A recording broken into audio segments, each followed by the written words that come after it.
요즘 항공우주 산업, 정말 그야말로 폭발적으로 성장하고 있잖아요.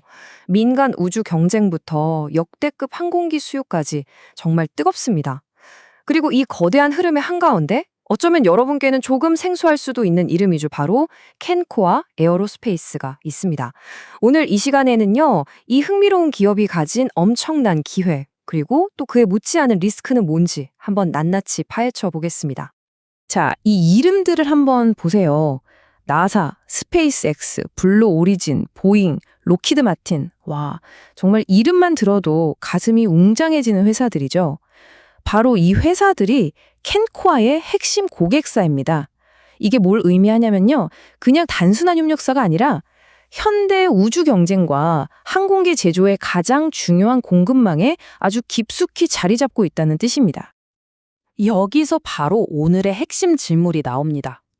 아니, 이렇게 대단한 고객사들을 두고 있으면 당연히 돈을 엄청나게 벌어야 하는 거 아닌가요? 그런데 왜 캔코아는 계속해서 영업 손실을 기록하고 있는 걸까요?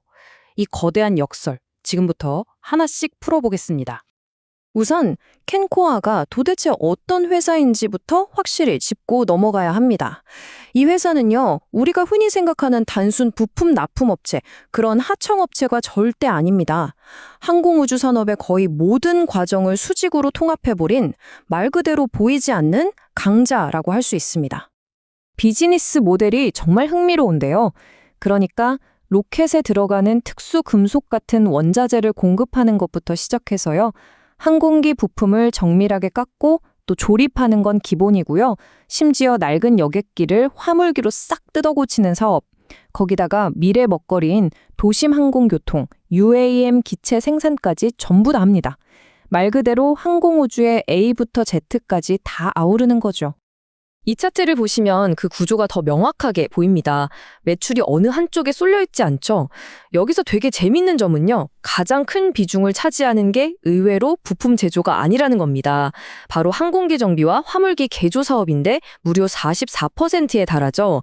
이게 뭘 보여주냐면 캔코아가 고부가가치 서비스 영역에서도 아주 강력한 경쟁력을 가지고 있다는 중요한 증거입니다.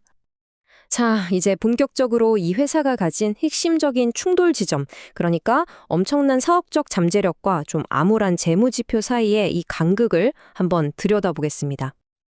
이 슬라이드 한 장이 캔코아의 딜레마를 가장 명확하게 보여줍니다. 왼쪽을 보세요.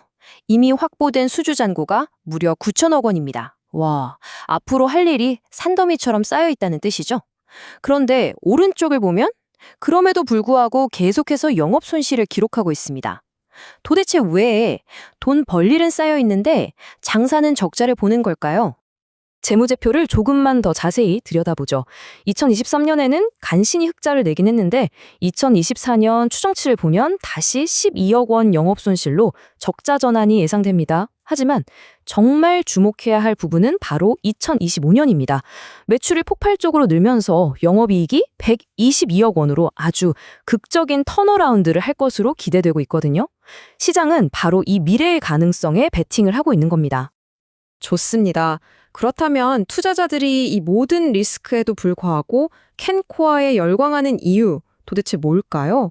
이 회사의 주가가 하늘로 날아오를 수 있다고 믿게 만드는 세 가지 핵심 근거를 한번 살펴보겠습니다. 첫째, 시장 자체가 지금 미쳤습니다. 보잉이나 에어버스 같은 회사들 수주 잔고가 역대 최고치고요. 특히 낡은 여객기를 화물기로 바꾸는 개조 수요가 정말 엄청납니다.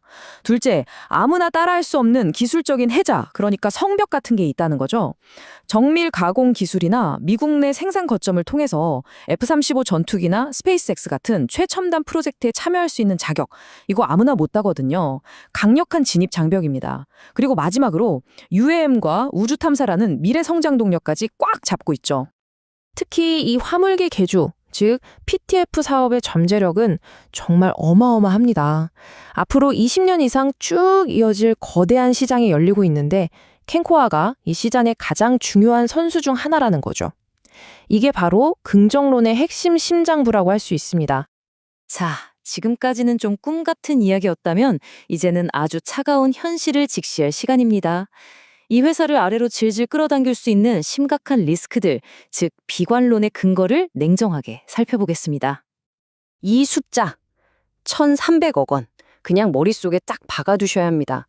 이게 뭐냐면요. 한 사모펀드가 캔코아에 투자한 전환사채라는 것의 규모입니다. 전환사채가 뭐냐면 나중에 주식으로 바꿀 수 있는 채권인데요.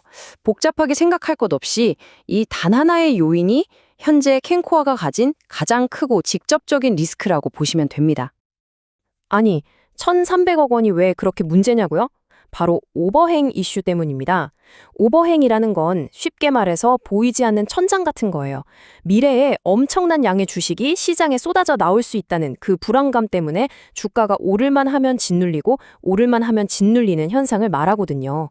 1,300억 원이면 지금 시가총액의 거의 절반에 가까운 규모니까 투자자들 입장에서는 주가가 좀 올라도 저 물량 언제 쏟아져 나오지? 하는 공포가 생길 수밖에 없는 거죠. 리스크는 여기서 끝이 아닙니다. 계속되는 적자는 최악의 경우에 상장 유지에 문제가 생길 수 있는 투자 주의 환기 종목으로 지정될 위험을 키우고요. 또 매출 대부분이 해외에서 달러로 나오니까 환율이 막 요동치면 실적이 널뛰기를 할 수 있습니다. 거기다 새로운 대주주가 된 사모펀드가 장기적인 성장보다는 단기적인 이익 회수에만 집중할 수 있다는 우려도 있고요. 그렇다면 이 모든 잠재력과 리스크를 다 고려했을 때 캔코아의 적정 가치는 과연 얼마일까요? 지금 시장에서 거래되는 가격은 과연 합리적인 수준일까요? 주가 순자산 비율, PBR이라는 지표로 보면 좀 명확해집니다. 이게 뭐냐면 간단히 말해서 회사의 순자산 가치 대비 주가가 얼마나 높게 평가받고 있는지를 보여주는 건데요. 지금 캔코아의 주가는 보시다시피 과교 평균이나 다른 비슷한 회사들 평균에 비해 훨씬 높은 거의 역사적 꼭대기 수준에서 거래되고 있습니다. 한마디로 현재 가격은 상당히 비싸다는 신호죠.